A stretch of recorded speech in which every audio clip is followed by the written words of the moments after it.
Happy New Year. Hopefully we'll be able to see you all on campus soon.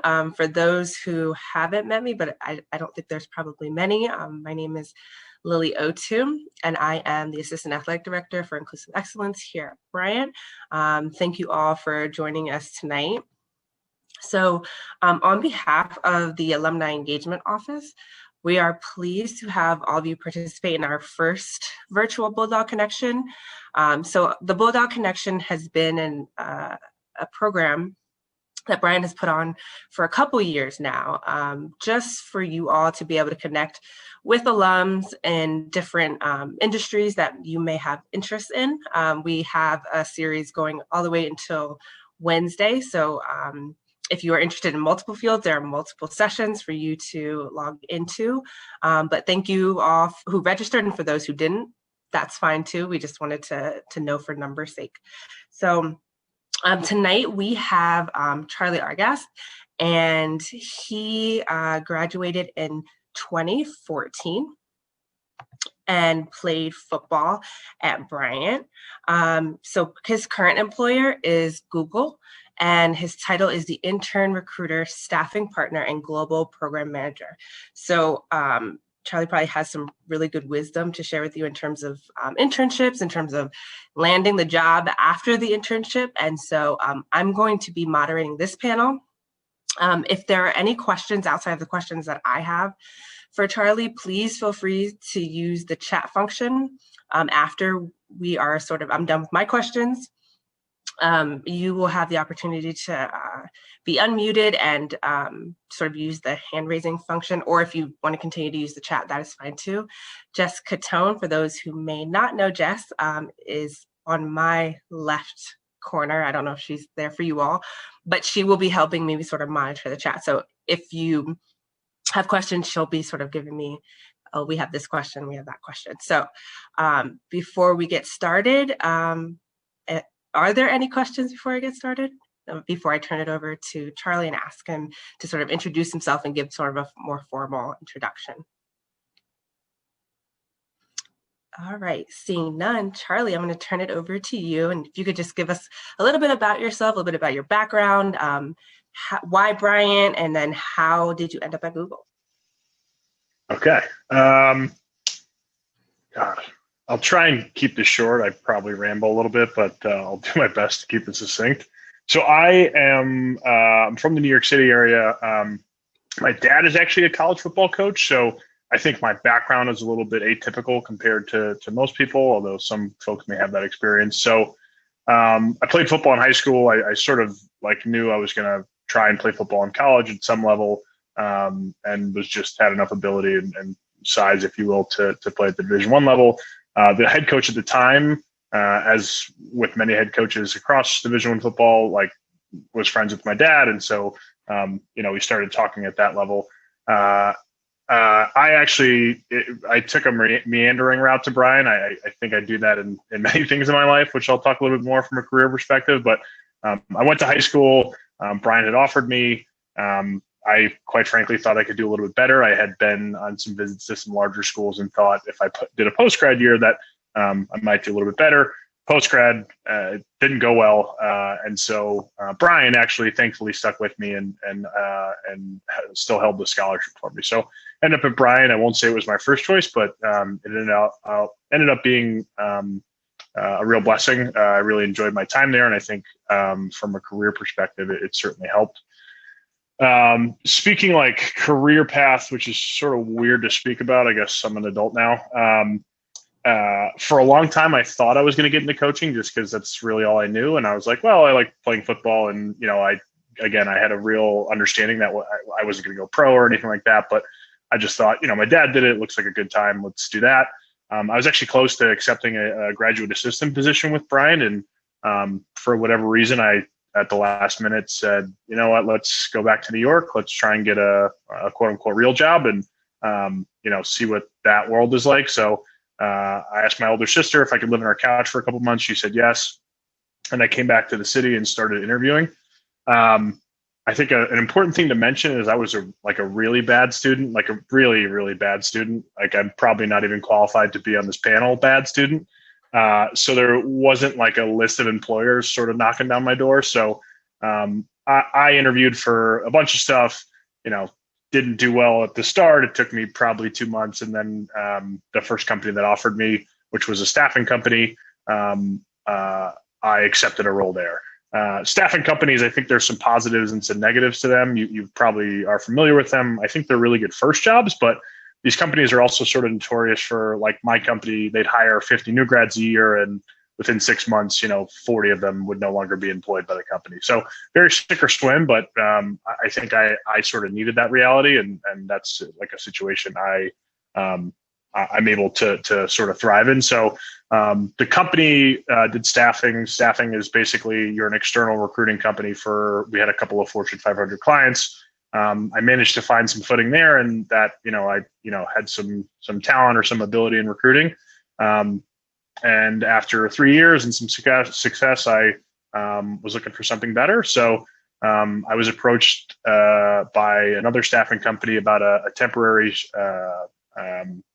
what's the word I'm looking for? A contract role with Google as a recruiter. Was set to be for a year, and I was, I think, 25 or 26 at the time. And I said, I don't have any real responsibilities. I don't have a girlfriend or even a family or anything like that. At the very worst, I'll be at Google for a year. It'll be a good opportunity. So took the opportunity. It worked out really well. Worked really hard for a year, and was actually converted to a full-time employee there. So I've been there for about through almost 3 years now, 2.5 years. And so I've grown in my role from I started as an intern recruiter. It seems, I think intern recruiter might seem small, but our internship program is like upwards of 6,000 globally. So it's a pretty large program. So I started out as just an intern recruiter. I would just recruit interns, take them through interviews and the like. And now I work with our clients and filling their projects. And I'm also the program manager for a subset of our internship program, which is known as a student researcher program. This is all in the IT space, and I won't get too into that minutia, but essentially I work with our research division. So they're working on like long-term research projects. And the program I'm the global program manager for allows us to employ students while they're still in school on a part-time basis. So progress can be made on these like very long-term, obscure projects. So that was pretty long, but that was my background. I think positive takeaways from that is, again, I was a really bad student, but sort of other than the first job, I think a positive of the business world is like you can kind of make your own success. So I had to take a not so great job out of college and dig my way out of it, but I think it worked out well. So that's, I guess, a synthesized version of my background. Yeah, well, thank you. So what skills and competencies have you found most valuable as you progress through your career? So maybe school wasn't your favorite thing at the time, but what are some skills that you found were really valuable? Yeah. It's funny. I was sent these questions ahead of time, so I wrote down some thoughts. Really obvious, or maybe not so obvious one that seems kind of silly, but like the ability to wake up early and like hit the ground running. I think as an athlete, like, I don't know what the schedule's like now, but when I was there, fall lifts were at 6 a.m. and winter runs were at 5:30. Like, we were up early. So that sort of is pretty easy to us, and I'm not, trying to call them NARPs or anything, but like the student population, they can make their class schedule start at 11. And I truly like have worked with folks who, they weren't athletes. They didn't have that schedule. They weren't, tied to really anything. And they really struggled in a corporate setting because there was like structure, and even trying to get out of bed to get to the office at 8:30 became tough for them.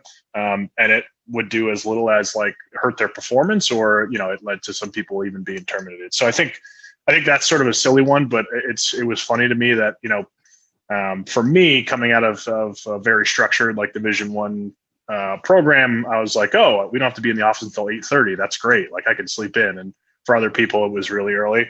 The biggest one that comes to mind is really like the ability to fail and like overcome that failure, learn from it, and keep failing until you succeed. I think folks on this call are all Division I athletes. I think you're in this position because you've probably failed hundreds, if not thousands of times. I know I did. I mean, you probably have more failures than successes. And I think what I've learned over the years, is that for employers, like it's a really admirable trait to have. There's a lot of folks, and maybe it's a millennial thing, but their failure becomes this really like, and maybe it's social media. I don't know what it is. I'm not a psychologist, but I think people become really afraid of failure, and they either they either don't try so that they don't end up failing, or they fail once or twice and they give up altogether. So I think in terms of a trait that employers look for, and even people in life, is like you can just fail and say, quite frankly, maybe it's a big failure. You say that sucked, and all right, well, this is what I'm going to do definitely next time, and we'll try this again. So I think, especially in the environment I was in right out of college, where it was very like sales oriented, and it's sort of like a lot of cold calling and things like that. Like you fail dozens of times per day, and to sort of be undeterred by that, I think it's something that you learn as an athlete, and it again, you have the opportunity to flex that muscle as an athlete, and maybe other graduates might not. Yeah. So this question, it sort of aligns with that, but thinking about now in a sort of COVID pandemic world, have you seen some of those skills be really magnified in terms of making adjustments? Or I'm not sure if you were working virtually before, or what has been sort of the change for you? Yeah, that's a good question. I didn't do a lot of virtual working before. I really don't like working from home, and like I'm sort of panicking now that we might be doing this until like September. So that's another story. But I also think that leads back to my like experience as an athlete, because being an athlete is very much like you show up to the gym, you do your hour and a half of work, and you get to go home. And that approach is what I take in the workplace. Sorry, can you just repeat the question? Because I just meandered and lost myself there. Yeah, no problem. Just wanted to sort of get your perspective from, this sort of in a pandemic COVID world, how those skills have maybe had to be amplified in different ways. Yeah, I mean, I think, another skill you'll learn as an athlete is like the ability to adjust and learn on the fly, and like be handed like, circumstances and go from there. Like, again, if somebody watched the playoff game last night, using this as an example, like first play of the game, Big Ben has the ball snapped over his head. Like, he really couldn't do anything about that. He has to like just be like, okay, next drive we're coming out. We have to learn to adjust. And I think, the same thing happens in the workplace a lot is, for us. So, taking an example is that, we had a 5,000 plus person internship program that's all on site, and we had about 6 weeks to adjust it to completely virtual. So, while I was, definitely fazed by that, I think, as an athlete, you learn to sort of be a duck on the pond, like, atop the water, you're like very calm, but underneath you're sort of like just pushing away. So I think that's really valued in the workplace. I know like my boss and our team is always like,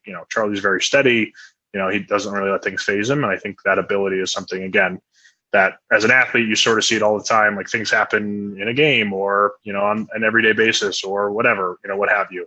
And you learn to sort of adapt. And then, it's funny because you're playing a game and you don't realize you're learning these skills. And then, down the road, you're like, oh, this is, just like whatever. It's just now I'm in the workplace. Yeah. And I don't know if they really made the adjustment last night that they needed to.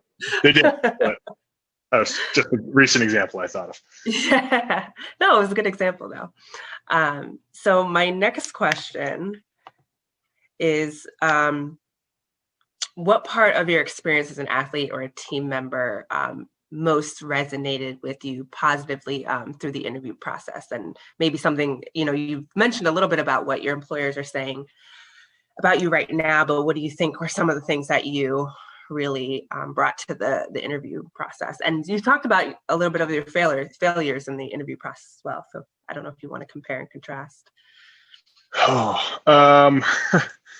So I think like overall, in terms of like just being an athlete and applying to companies, I've been told this and I've told people this, like, but when I was applying to companies, is that companies, they really do, they seek out athletes. And I think as someone who I recruit, students from college, I think simply due to a lack of time and really opportunity, like the amount of opportunities a college student and even a college graduate is going to have had to like demonstrate skills that are applicable and transferable to the workplace to be honest, they're pretty slim. Like a really like good, like meaty internship, like those are really few and far between. And so I think the positive of being an athlete is in most organizations, it's well known that like you're, coming out of college, you're 21 or 22 years old.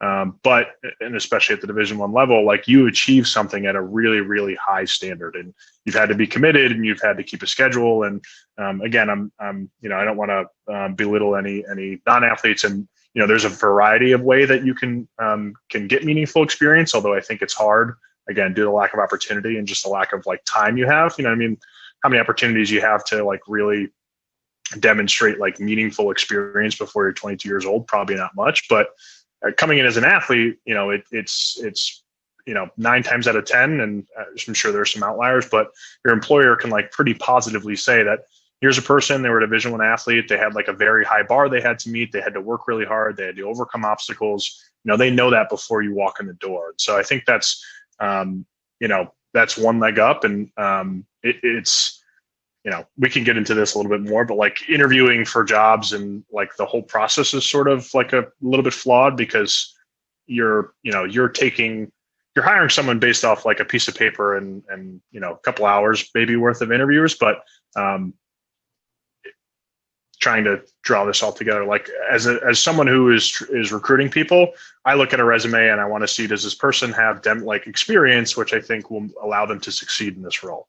For a college graduate, like a lot of folks don't have an opportunity to get any of that type of experience, but looking at someone's resume and saying, oh, they were a Division I athlete, like they had to dedicate all this time and work really hard and X, Y, and Z. Like I at least know from their resume and probably a discussion during the interview that, they will likely succeed in the workplace. So I think that's a benefit that athletes have that is not afforded to everyone. Like you have something to say, like I worked really hard, I met this really high bar, I met this high standard, and I'm rambling a little bit. But interviews, like the first month of interviews were really bad. The first one, I was connected via a friend's parent to an opportunity that was really great, and they asked me the first question and it went well, and then they asked me the second question, but it was like sort of the same as the first, and then it just spiraled from there. And I knew it was bad because a friend was also interviewing there, and my interview probably lasted like 35 minutes and his was like 2 hours. He got the job and he still works here to this day. So that's how I knew things went wrong. We can maybe touch on this later, but I touched on it. I think the whole like job finding process is sort of flawed in a little bit. I mean, the first thing someone's going to see is a resume. That's a piece of paper. The second thing that's going to happen if the piece of paper looks good is that you're going to get an interview, and you're trying to hire somebody based off a very limited interaction. Interviewing also is a learned skill. I don't know anybody, who's not a sociopath who's good at interviewing. Like it's a weird skill, and it's also not transferable to your day to day. So I think like my number one piece of advice would be to just like do mock interviews. It's like silly, but find a friend, a parent, a coach, somebody who can do mock interviews. All you got to do is go on Google like top 50 interview questions. You can do it by major, like you can do top 50 interview questions for accounting, and then just work through those. And then by the time you get to the interview, the initial shock of the format won't throw you off. So you're not like, oh, this is weird, I have to organize my thoughts and like answer succinctly within 30 seconds. If you've done a bunch of mock interviews, you'll be able to do that. I also recommend just finding a framework for your answers. So I like to use the STAR method. You can Google that as well, but it's just a really easy way to organize your thoughts there. So can't say that enough, that like preparing for interviews ahead of time, even if it's like just general interview questions, like being in that mindset of interviewing, transferring back to athletics, like how many hours do you practice and work out for a competition? An interview is a competition that people most oftentimes don't prepare for, but if you spend some time like working on that muscle, it'll go a long way, I think. Yeah, I also have been, and I'm sure Jess maybe too. You've been in an interview and you're like, yeah, not getting that one. Yeah, it's like Yeah. and then you're just like there, and you're like, how can I just let this be over? Yeah. So I've had some like interesting questions in various interview processes. I what were some, or do you have any weird questions that you, or maybe not weird, but ones that are meant to throw people? So aren't your typical questions, or questions to look out for, that there may or may not be a right answer, but just sort of seeing how you are able to like put words together? Um, so what I'll say is that I don't think there's like, there's not like, I don't know. I haven't really run into the experience of like people trying to specifically trick you. I think if a company is trying to do that, you probably don't want to work there, because that's just weird. Like, why are you trying to trick me? What I will say is a good thing to keep in mind is that a lot of interview questions. So like, okay, so at Google, we bucket interview questions into really two buckets. There's behavioral, and that's all asking about your experience. The thing I say on those is like, know your story. So, if somebody asks you about your time as an athlete, make sure you have your like little elevator pitch of like, I had to dedicate this much time per week and X, Y, and Z. I think the second like bucket of questions are hypotheticals, and hypotheticals are all about how you learn and problem solve.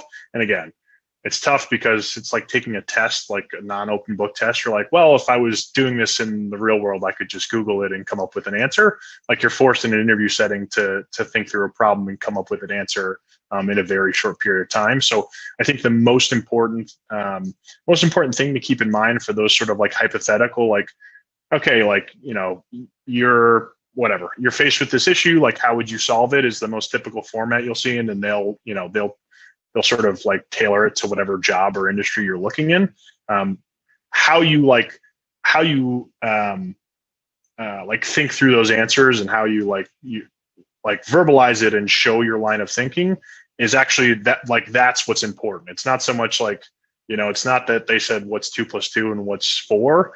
It's like, how did you get to 4 from what's 2 + 2? So I think that's like the important thing to like keep in mind. Like, don't get so caught up on like giving a perfect answer to like, how would you increase customer retention by 50%? It's more important for them to see like, okay, I'm asking you to increase customer retention by 50%. Like, how would you go about even doing that?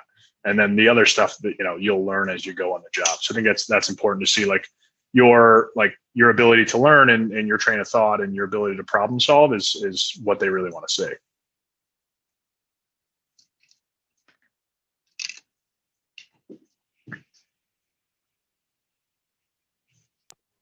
Sorry. So the next question I have is, how did you adjust to life after college athletics? So I, myself, a college athlete, went to Mount St. Mary's University.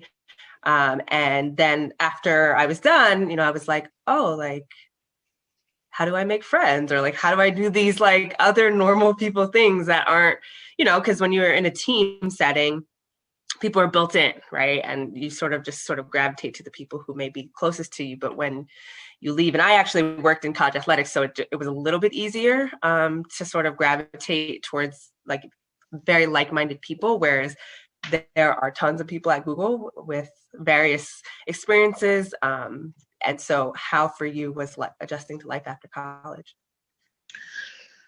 Yeah, I mean, I definitely understand, because I feel similarly like what you're saying. I think, in any like part of life, like you tend to like bubble yourself. So like in college, like athletics becomes the first one. Like you just hang out with athletes, like for the most part, like, and we would have teammates who like had non-athlete friends, and we thought that was weird, even though it wasn't. So I think like that's, I think what you touched on is like really important. Like you have to like sort of get outside your comfort zone and outside your little bubble, but like there's tons of great people out there that aren't athletes. So don't let that deter you.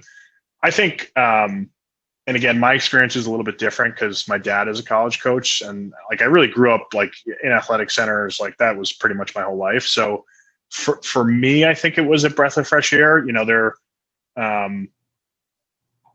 I think because of his profession, I had a very maybe too detailed like understanding of my abilities. So I knew there was not like a career athletically after college. I think, I definitely agree that like it's there was probably a 6-month period where it's like, well, this is weird. This is all I've done for 15 years, and now what?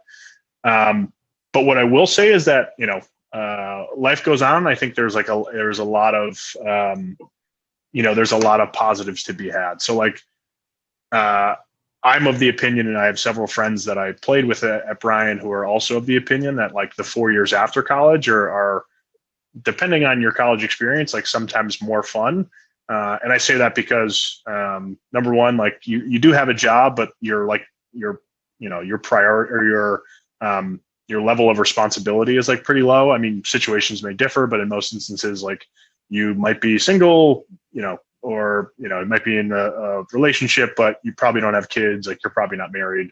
You're responsible to yourself and to your employer. So it's pretty low. You have some money in your pocket, and that's always fun. And you have a lot of free time. So I think, like as a football player, like our time was so scheduled, and I think it's the same for all athletes. But like having free time was awesome. And then like we literally used to have a party every year, like on the week they reported for fall camp. So not having to do that was pretty fun. Not having people yell at you every week is a good time, because they really don't like scream at you in the workplace. So that's cool. But I think, I think for me, it was like a breath of fresh air just to do something different and like be in a different space. Like the corporate world was so foreign to me that it was like, it was new and exciting. I think there's definitely times that I miss it, but I try to find out, like, definitely stay active and have a large friend group from Bryan who played football. So there's always a couple drinks and reminisce over good times, and then I play in like an old man basketball league, so that's fun as well. But I can definitely understand. There'll definitely be a period afterwards for most folks of like searching of like, wow, this is weird, but it'll get better. Life will go on, and you'll find like new exciting opportunities. So maybe not the best answer, but that was my experience is pretty good overall. Yeah, no, I thought that was a good answer. I will echo the sentiment of young 20s, even later 20s is a good time. Even if you aren't in a high paying job. So I, unlike Charlie, I took a graduate assistantship and didn't have hardly any money, but I was also living in New York City, and so enjoying all that New York City has to offer.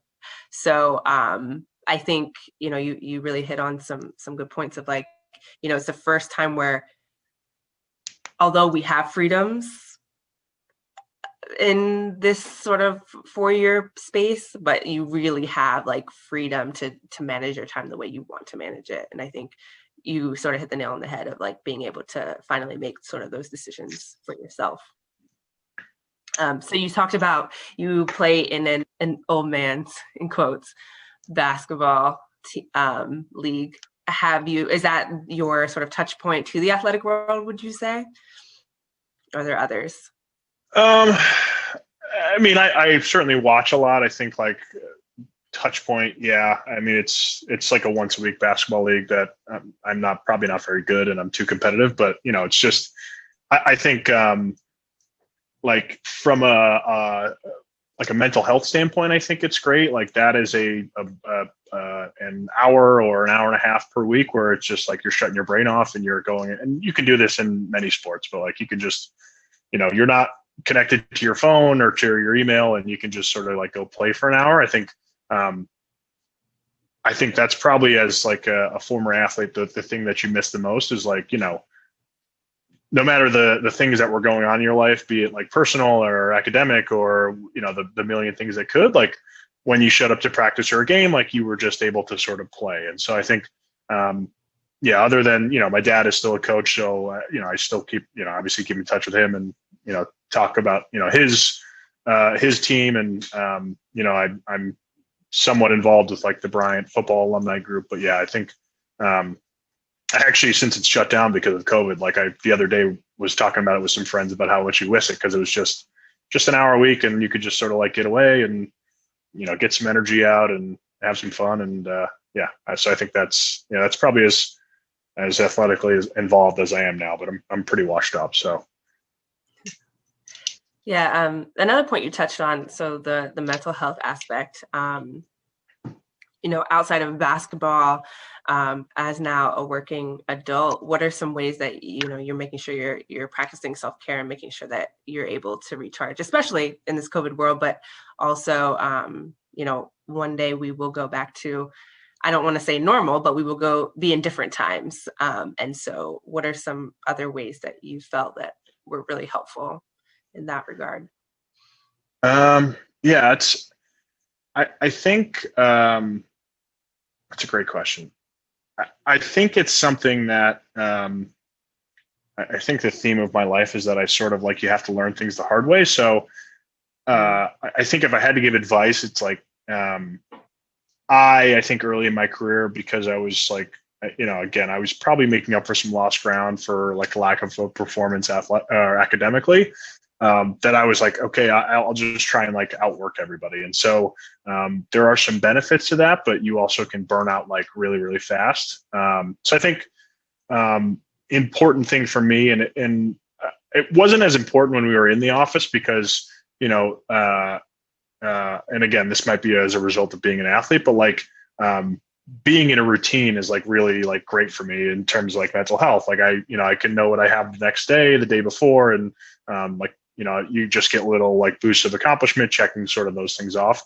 So I think in a normal setting, it was a little bit easier because like the beats of your day, like, there's a time where you have to leave your apartment to go to the office. And then there's like a time when we went to the gym and like took a workout class and like you only stayed, sort of that. So I think in the COVID environment, I think that was really hard is like you're sort of, and I still live in New York City. So I think the tough part is like, you're in one space for, all day, every day. So the thing that I've done now, I've done a couple of things, but I think just trying to create some like guardrails in terms of like the workday. Cause if you're busy enough at work, like the work just never ends. So like, I could be online from 7 in the morning until 9 p.m. at night. And then you like go to sleep and it's just not like you get burned out really quick there. So I think like setting guardrails, like, okay, like today I'm going to be online from 8 to, 6. I'm going to work out in the middle of the day from, 11:30 to 12:30 and then eat lunch. And then just like finding ways to like vary up the day. So like I think this is now a thing that's on the internet, but I swear I invented this like back in April. I do what's called like a fake commute. So at the start of the day and at the end of the day, I just take a walk outside for like 20 or 30 minutes. It's just a way to break up the day, clear your head. Like I live right by Central Park, so it's nice to get a little bit of nature. But I found that like, in a normal working world, you'd have that commute time and you don't realize like how much even on the New York City subway or on, your walk home, how much you're like decompressing during that time. And that's something like you really miss. So you just have to be a little bit more, you have to be like a little bit more intentional about your time in this environment because everything is sort of amorphous since for most people, we're like stuck in one area. Yeah, that's good advice. What are some of the sort of the perks of working at Google? So what keeps you there? I mean, I could talk a lot about like the showy ones, like the best thing, and I miss it dearly, is that all of our meals are free. So we have on-site cafeterias and you can get breakfast, lunch, and dinner there. I was an offensive lineman, so I'm a larger person and I really enjoy eating food. So that was great. I think like speaking tangibly, because like not every company is going to offer free food. I think speaking tangibly in terms of a work benefit, like the culture at Google is one in that like they really give you a high level of autonomy, and you're not going to be like micromanaged on a daily basis. So again, I'm lucky to have a great boss and be on a great team, but I know from speaking with other folks that this is just the company culture, like it resonates throughout Google. But you're sort of given the latitude of like, you're a smart person, you're capable, we know that's why we hired you. Here's something to work on. Go ahead. They have this term like be a self-cleaning oven, which means like you're going to have a lot of resources at your fingertips, and like we want you to make the most out of that. So I think that like that's a benefit, and I think that also like translates to like a career aspect. So it's a pretty large company, so I think there's a benefit of that. There's like a lot of mobility. Excuse me, and like your career trajectory. That sounds like the right word. It goes like as you want it to. So for me, like, again, I live with my girlfriend, but I have very little like actual like real life commitments. Like I can be very career oriented, put extra time in, and like try and like move up this ladder. I think for other folks, like say if you have a newborn child, like you're able to sort of carve out a niche that at this time, this really works for me. My priority might be to my family or to something else, and that can come in a variety of ways. And then when time changes, then you can sort of like self-pace to like, now I want to go like hyper growth again. So I think I think it's just a matter of like there's a ton, like you're not going to be micromanaged. They give you all the tools you need to succeed, and like it's in your own hands. So I think the downside you'll hear from other big companies is that there's companies that it's like a boys club, but like it's just like there's a lot of like red tape and you can't really figure out how to progress. Here it's very much performance based, and as athletes, it's something that resonated with me, and I think I appreciate like in athletics, it's for the most part, it's always like if you're the best player, you're the one who's going to play. So I think that's something that's important to me because it doesn't always hold true in the corporate world. Like you could be the best employee, but somebody else has been there for 10 years, so they're going to get a promotion just because they've been there longer. That doesn't really exist here, which I really appreciate, and I think that's certainly one of the benefits from a work perspective that's kept me here. The free food is also great, and I hope one day we go back to the office so I can stop cooking for myself. Thank you. Another question, sort of, you touched on it a little bit in terms of sort of growth and how there are so many employees. We have sort of a diverse group in this session. Can you talk a little bit about what it's like to work for such a large company and sort of the diverse ways that Google hires, or some of the individuals that you've gotten to work with? Yeah, I think the other thing that's a benefit for me, and again, I can't stress enough how terrible of a student I was. Like, there's somebody in the academic department, like, tell them Charlie Argast was on a panel, and they'll probably fall over. They're like, is he on a panel for like academic delinquency? But I think one of the benefits of working here, and you'll find this at plenty of organizations, at least the good ones, like there are like a lot of like smart, really talented, really capable people. And I think like it's an old adage, but you never want to be the smartest person in the room.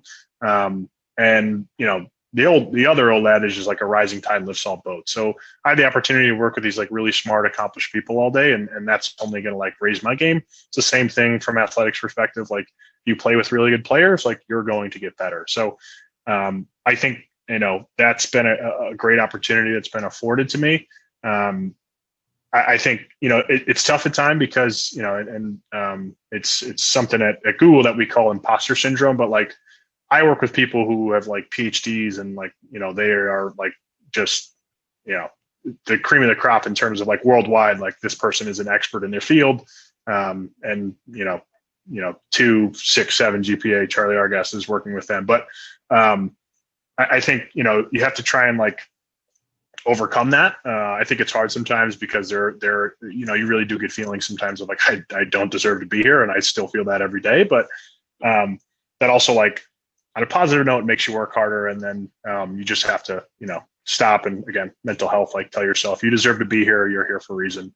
I think from a hiring perspective, I'm thankful for it because it's probably the reason I'm here.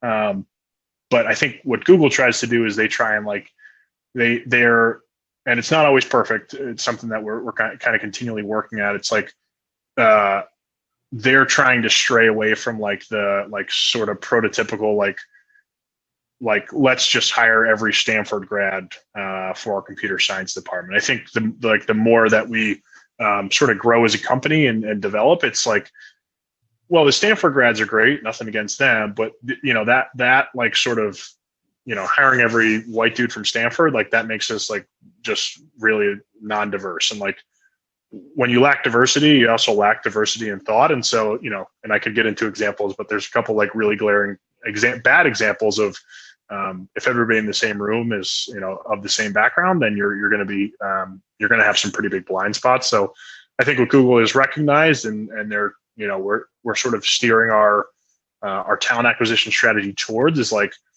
um, skill is sort of like, there's sort of skill and there's talent everywhere.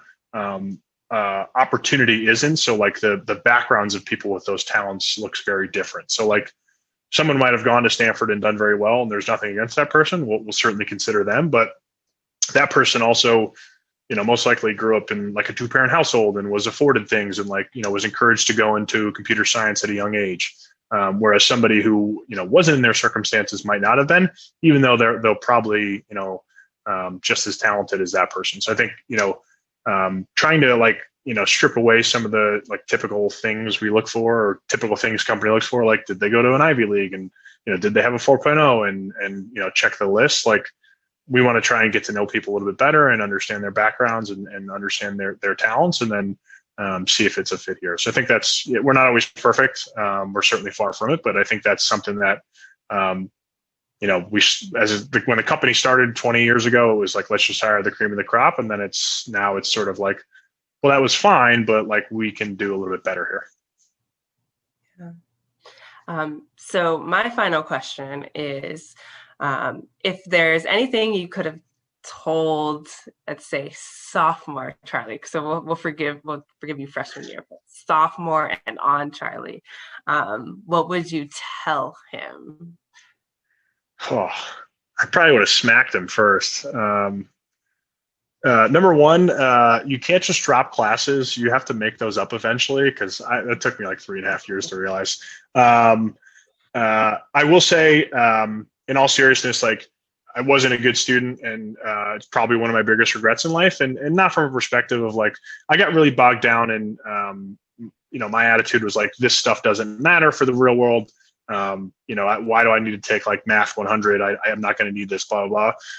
While I think that somewhat holds true, I think because that was my attitude, what I missed out on is that I was afforded like such a wealth of opportunities that I just turned a blind eye to, like, indiscretionately. So I don't think I realized until my Business 400 class, which again, as a stellar student, it was during summer school, like after I technically had graduated or walked.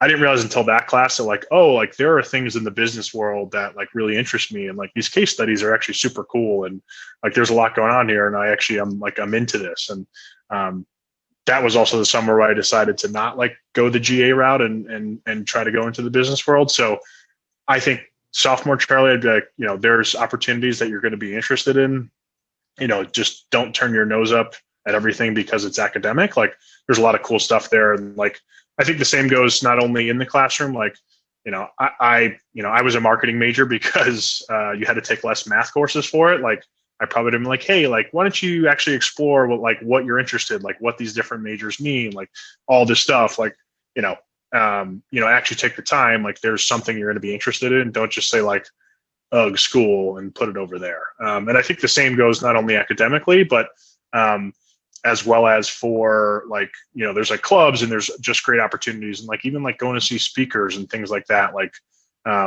there's a lot of opportunities that afforded to you, like being just a part of a college community, and try and make the most out of it.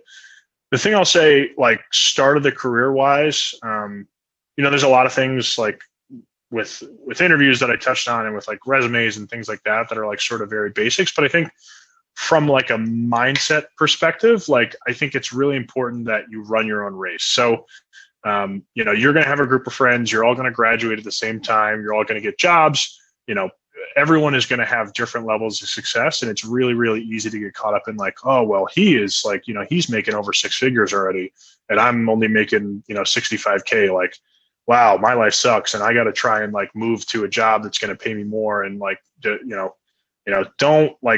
get bogged down in who's supposedly making more, because you'll find out that information isn't always totally accurate, excuse me. Don't focus on who appears to have the best job, or who's on Instagram like posting that they're on vacation all the time. Like, run your race. Try and find something that that you enjoy, but also I think that you're really good at. there was a clip on the internet that circulated that like the advice saying like follow your passion is kind of BS, and I sort of subscribe to that theory. Like if you're going into the corporate world, like you're probably not going to find like a passion in accounting, but if you find that you're very good at accounting, like that's going to afford you the ability to be very successful, and then like you can like play the harmonica on the weekend. So that's kind of where I'm at. Like I think I enjoy recruiting. I think I have like a knack for it. But like my ultimate goal in the corporate world, like, I'm not going to do this forever. Like hopefully that affords me some opportunity to, number one, like be like very comfortable and financially secure. And then hopefully I'll have the opportunity to like do something even greater as my career progresses. So I think that's like things to keep in mind. But yeah, like when you're coming out of school, like don't just run your own race. Like don't be focused on like, oh my God, like, Joey's making six figures, because he's probably not. And like, that's just their insecurities. Like just, focus on what you're doing and, on what you're doing and like putting the best foot forward in that. Like don't get bogged down and like, don't look over the other side of the fence. Like, your grass is green where you water it. Yeah. Thank you. So now is the time we're going to give you all the opportunity to ask Charlie questions. Like I said, you can either choose to do the chat or you can unmute yourself now. I think Jess will give you that capability to be able to do that. And again, Charlie is where, he's one of those people that you will run into during the process. So regardless of wherever you're looking to work potentially, especially in the corporate world. So please take advantage of being able to ask him whatever questions you may have. I'll just add before that, I'm an open book. So, I don't think you'll hear a lot of recruiters say that they think the interview process is dumb, but I'm happy to say that. So don't be afraid to ask any weird questions. I'm happy to try and answer.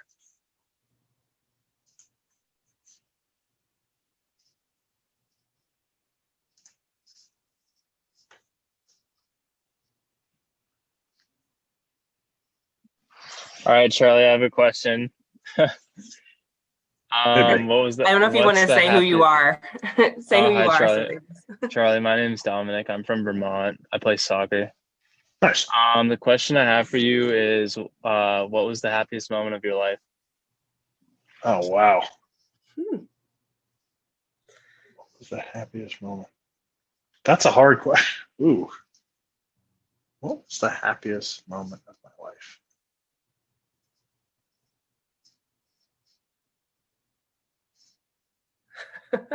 I think I might be stumped. I don't know. Happiest moment of my life. I don't have a moment of my life. This is a good question. I probably have to think on this. I will say I had a nephew who's about 1.5 years old. So early in quarantine, my sister-in-law was fully quarantined at work. So my brother needed a hand, and I got to spend about a month with him. So spending a month with a 1-year-old was a great time. So I'm gonna stick with that as my answer. And yeah, you like start to see why like people have kids, and because in your early 20s you're like, that sounds terrible. Why would you do that? And then having my nephew, I'm like, oh, this is awesome. I'm having a lot of fun. So that's what I'm gonna go with that as my answer, even though I didn't really answer your question. Thank you. Other questions? Charlie, I have a question. My name's Lucas. I play soccer. Nice. What do you think what do you look for in somebody that doesn't quite know like what they're best at? Like you're talking about, like if you're going into the corporate world, you might be really good at accounting, but you might hate it. Like how did you find like what you were good at and like balanced it with what you like enjoy in life, and kind of just the entire balance of it? How did you come to that point? Yeah, that's a great question. So I think like first and foremost, like that's hard to do. Like, there's like hundreds of thousands of books written on that. So I think I got a job at a college because I like, if you don't know this, like college coaches don't make a bunch of money. So like I didn't have a trust fund waiting for me, but I just needed a job. So I got a job. I was like, this company seems fine. Like I need to learn about the corporate world because I don't know anything about it. So let's just like sort of dive in there. And so I think for a lot of folks, and there's nothing wrong with this, and this is why I say run your own race, like there's going to be somebody who's like a tax accountant and like that's what they're going to do. And they're going to be very successful on that. And, they're going to start doing that right out of college and they'll just be on a rocket ship to the top of tax accounting. For most people, you're going to spend a couple of years trying to figure out what you want to do. And I think more importantly, what you don't want to do. I think that's the other like important thing to like running your own race is that you could have this idea in your head of like, this is my dream job. I really want this. And you could get that job and you could do it for 3 months and you could say, this sucks. I don't want to do this. I don't want to be here. Like, this is terrible. I don't know why I thought this was great. This wasn't for me. Those things are going to happen. Obviously you still have to pay the bills and things like that, but you're afforded the opportunity again, because you might be single or just dating somebody, you won't have any real responsibilities. You got to pay rent, but there's even ways around that. So I think you're and that's part of college as well. But like you're sort of afforded the ability to fail and to have like a pretty manageable parachute in place. You know what I mean? Like if you get a job and you lose that job, either you quit or it just wasn't for you, it didn't work out. Like you could miss a rent payment. It's not the end of the world. You don't have a mortgage. You're not going to lose your house. So I think like just spend a lot of time, you're eventually going to have to sort of like dive 2 feet into one thing. But, if after 6 months it's not working for you, you can just leave the job. Like there's absolutely no shame in that. And then I think, I also think it's important to realize that like your values and like your values will sort of change. Like, I think there's a lot of like the adage is like, oh, like find what you're passionate about, but like, what if what you're passionate about like doesn't pay my rent? Like so what am I supposed to do there? Like hope for the best, you know what I mean? Like I could be, passionate about like drawing with like colors and, that's not going to pay, I live in New York City. It's too expensive to live here. So that's a really dumb way of saying like, you may, you may not be like head over heels about like being in accounting, but you may find a great organization that you're like really proud to be a part of. And like you love working at, and you like your coworkers and you like the environment, and you're like, they pay you well and the benefits are great. And like, it allows you, to work 40 or 50 hours a week. So that allows you a lot of free time to, paint with colors on weekend and things like that. So I think like your values will change. You'll know what's important, but again, run your own race, like figure out what you want to do. And more importantly, what you don't want to do.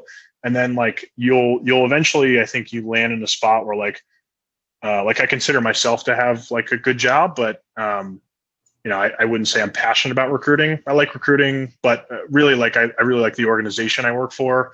I like the team I work on, I like the people I work for. I'm well paid. The benefits are great.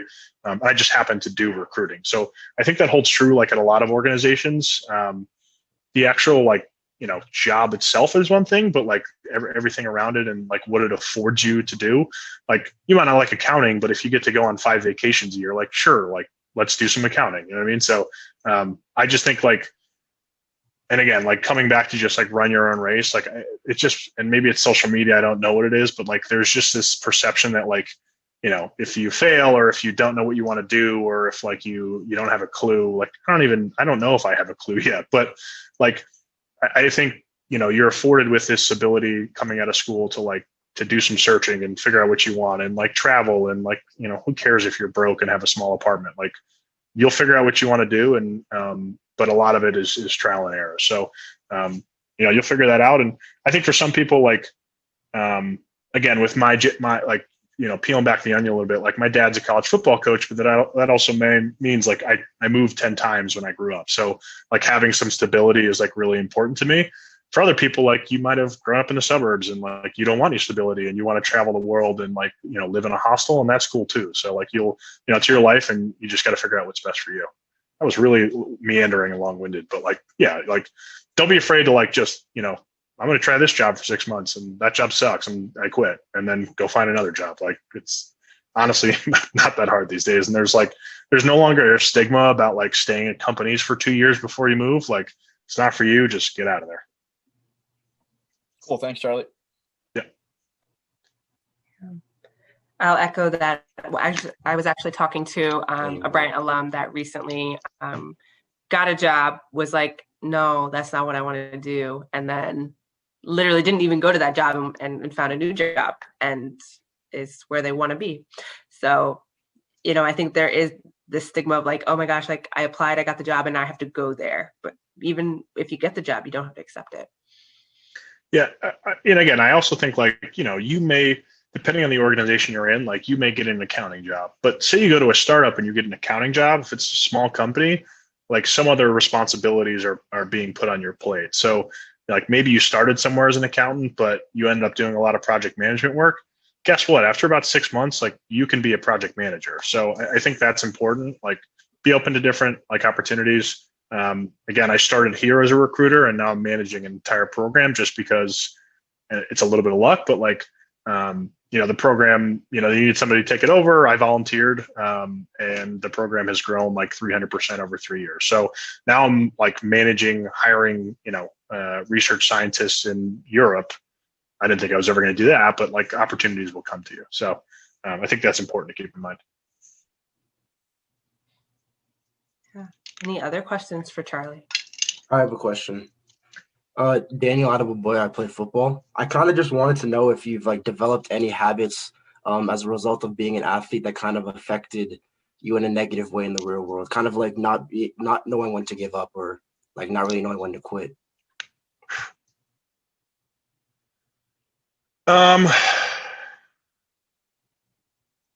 That's a good question. So I think I touched on it a little bit earlier, but I think like the burnout piece I talked about, like, you're sort of conditioned as an athlete to like, the old adages, and I keep saying that, but like, the work's not over when, you're tired, the work's over when you're finished. So, that's a great thing and you'll work really hard doing that. But, we're not talking about, like 10 reps of the bench press. Like we're talking about like 40 or 50 years in the workplace. So I think, that's not to downplay hard work. Like I think, that's an edge that I have over people is I'm just simply put like willing to work harder. Again, I wasn't the valedictorian or anything close. But I also think like that's a really, really quick way to overextend yourself and to burn out. So like my thing for the first, I've been here about 2.5 years. Like my thing for the first year was like to say yes to everything. No matter the time I put in, I was coming in the weekends and you'll run into a wall like pretty quickly there. So, you play football, so it's like, I'll use like some appropriate language, but like you're not a wimp if like you just like say no to a work project. Like, it's a little bit of a different world. I also think, football player to football player, like, things in the corporate world, like you sort of have to learn the corporate speak. Like, there are days where I miss how things were settled on the football field because it was pretty cut and dry. Like, for I won't get too in detail, but you understand what I'm saying. Like, you sort of have to learn the corporate speak, and people are passive aggressive, and that can be quite annoying. So I think that's important. Like, you don't walk into the workplace and talk like you would in the locker room. But yeah, so I think I think that like the hard work thing and like the pushing yourself until failure, like it's an asset to you until it's not. Like, it will help you advance quickly and it will make you stand out from your peers. But put some guardrails in place so you do know when enough is enough, because you can ruin a good opportunity simply by burning yourself out, and then you'll just say like, well, that was a great role, but I'm just so sick of it. Like I just worked 70 hours a week for 4 years and I'm just over it. So I think that's important to keep in mind. Thank you. I appreciate that. Yeah. Others?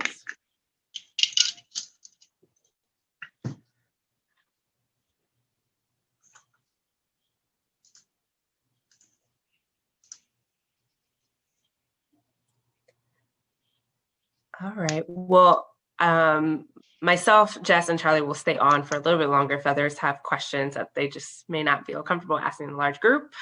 But Charlie, thank you so much for your wisdom and sort of giving us like a sneak peek into the life of someone working in Google, and even from a little bit of the perspective you had as a student athlete. So again, thank you so much for your time. To all of you, thank you for your time. I hope that you got something or many things out of this conversation. And if you have any questions, we'll stick around for a little while. But again, hopefully see you all on campus, and thank you for being an attentive audience. I also just put my email in the chat. If anybody wants to email me, feel free. No, I can't get you a job at Google. I mean, I could probably refer you if you're qualified for it. But what I will say is, like, at this point, I have literally looked at like tens of thousands of resumes, and I've also like been involved in designing your interview process and things of that nature. So I'm available to review resumes and at least tell you, like, this is good, you're on the right track, here's what I would do to fix it. If your resume sucks, I'll tell you that too, but it'll be nice. And then, like, if you have questions about like applying or interviewing, or like what's the best way to go about it, I think it can be like super overwhelming. So if anybody has questions or wants to follow up with me, you're more than welcome to. Thank you for that, Charlie. All right. Well, hopefully you all have a beautiful rest of your evening. Again, thank you for logging in and for some of your really great questions. So have a good night, everyone.